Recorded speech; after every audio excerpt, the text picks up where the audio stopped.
ஸ்ரீ ஜனக்பூர் பைத்தக்கிற்கு ஜெயமங்கலம்.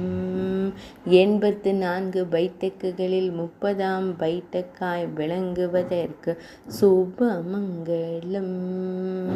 குப்த் பைத்தக் என்று அழைக்கப்படும் இடத்தில் உறைவதற்கு ஜெயமங்கலம்.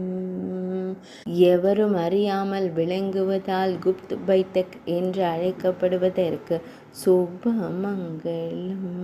பகவந்தாஸ் தோட்டத்தில் உறைவதற்கு ஜெயமங்கலம். வழிபடும் பக்தர்களுக்கு ஆனந்தம் தந்தருள்வதற்கு ஜெயமங்கலம்.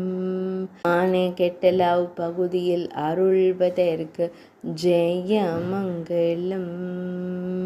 ஜனக்பூர் மாவட்டத்தில் உறைவதற்கு ஜெயமங்கலம். வைஷாலி பகுதியில் அருள்வதற்கு சுபமங்கலம். பீகார் மாநிலத்தில் உறைவதற்கு ஜெயமங்கலம்.